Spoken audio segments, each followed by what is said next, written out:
Our next speaker I would like to introduce is Dr. Laila Abdullah. Dr. Abdullah is a senior scientist at the Roskamp Institute and directs the neuroscience lipid research. She has over 15 years of experience in clinical and basic science research, particularly in the field of Gulf War illness. Dr. Abdullah received a Master of Science in Epidemiology from the University of London, UK, and a Ph.D. from the Open University. Since her graduation, Dr. Abdullah has been working in the field of lipid metabolism and bioenergetics in order to identify avenues for intervention that can help improve health and well-being of veterans with Gulf War illness. In that regard, Dr. Abdullah, with her research team at the Roskamp Institute, has been working on dietary supplementation strategies to determine if they have been helpful in restoring mitochondrial bioenergetics and help improve general well-being of veterans with Gulf War illness. The team will start their pilot research work with nicotinamide riboside to see if blood biomarkers of mitochondrial energy metabolism change with NR supplementation and whether this corresponds with improvements in general health of veterans with Gulf War illness.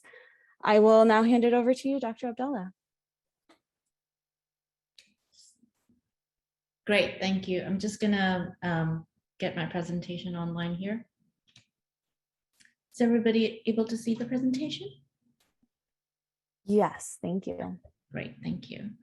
Thank you for inviting, and it's my pleasure to be able to present our work, our Roskamp Institute's research work. We've been working for well over almost 2 decades now, trying to develop strategies that can help improve the general health and well-being of veterans with Gulf War illness, and it's really exciting to get to the stage where we're testing some of the things that we discovered in the lab from our basic translational studies, basic science studies, to these translational clinical pilot studies.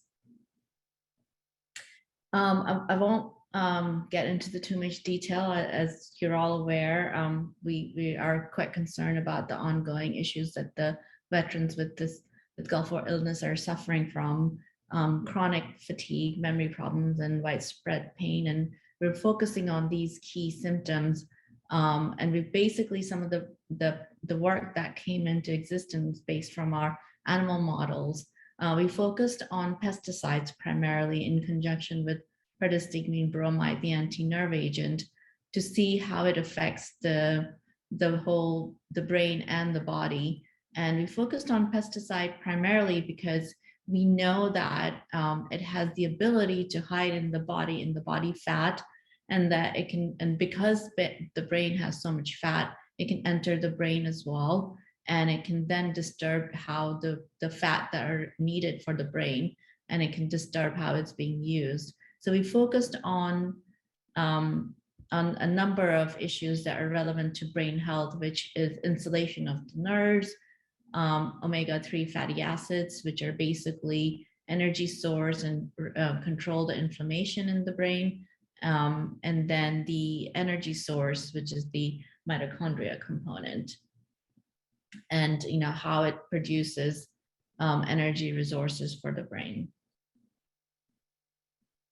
So going back to the mouse model, earlier I did my PhD on Gulf War illness. So I basically, as part of my PhD project, I developed a mouse model looking at pesticide exposure and to see how it affected the brain health. So we used a combination of prednisone bromide and pesticides, permethrin primarily, and the PhD was funded by CDMRP.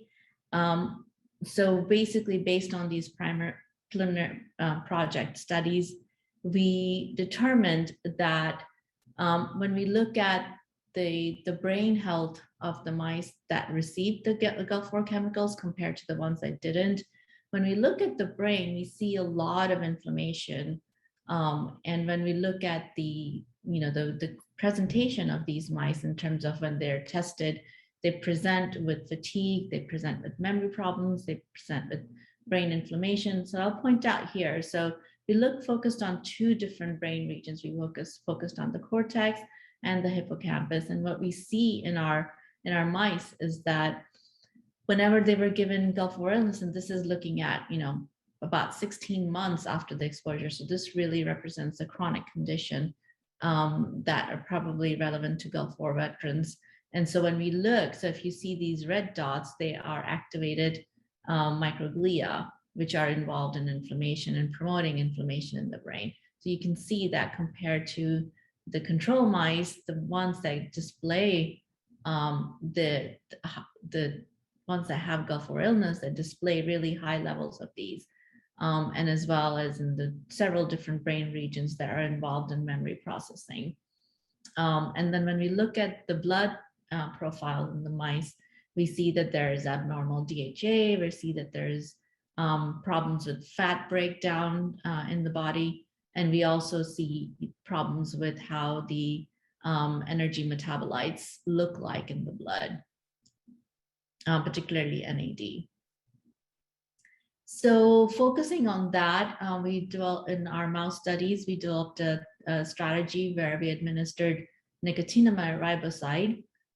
We were hoping that in the mice, at least the hypothesis was in the mice, that if we correct the energy levels and restore the energy level of NAD by supplementing NAD, that the oxidative stress will go down, inflammation and will go down in the brain, and that will correspond with fatigue, reducing the fatigue and memory problems in the mice. And so when we did that, as you can see here, as you can see here in our mouse model, we were able to, if you look at the left side is the brain, the right side is the plasma, and you can see that the red box is the GWI mice without the NR supplementation. You can, and compared to the blue, the control mice that did not have the NR supplementation. And then the hashed ones, blue hashed and the red hashed, are the ones that received the NR supplementation. So you can see that NR boosts the levels of brain NAD and plasma NAD, and that in the GWI mice, these levels are reduced in the brain and in the blood. So, and then when we did the behavior testing on these mice, we saw that there was quite significant improvement in reducing fatigue and reducing memory problems. So based on this pilot work, we developed and designed the NR clinical pilot study. Our goal is to see that, what we observed in mice, does it really translate into human populations? So we're going to be focusing on, obviously, on Gulf War illness. And we want to see whether the energy molecules that are disturbed in the blood of veterans with Gulf War illness, can we restore that with NR, lower inflammation, and just improve the general health and well-being. So this is just really just to understand how this is a very pilot study, and we hope to learn what we learn from it, then we can move it into larger studies.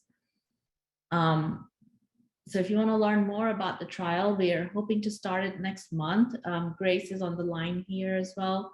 She'll be able to answer any questions here. Her number is here, and she'll post it in the chat as well. So she's your main contact person. If you can please get in touch with Grace. We really appreciate everything that veterans have done so far in participating in the study. We have an ongoing clinical trial, OEA, which actually targets the fat distribution in the body to see if we can reduce inflammation. That trial is ongoing. So we have a number of clinical trials focused on Gulf War illness, and we really need your help, your participation in the study. And thank you for all the veterans who have really made it possible to move this clinical trial forward. We already have close to 20 participants in our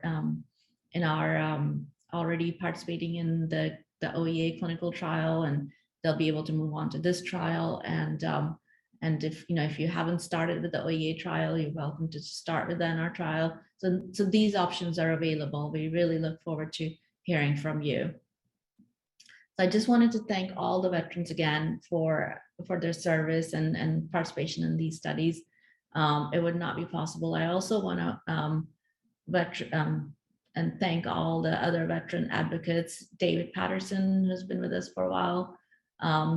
Denise Nichols is always helping. Jimmy and Bo and everyone that's has come and participated in the studies as well. We also want to thank our team at the Roskamp Institute. We really work as a team, as a unit, to really make this happen. And this is how far we've gotten from bench to the translational, and we hope to get to the final stages of getting these out to approved and out to veterans as soon as possible. We want to thank our collaborator, especially Nancy and Kim, and all the others, Aman and Jim Baruniak, Jim Zara, Dr. Hoffman, who really have put in a lot of effort in helping us move these trials and providing oversight.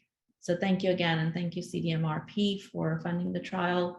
And animal work was funded by the VA Merit, so it was really a good collaborative effort between everybody to make this happen. So thank you.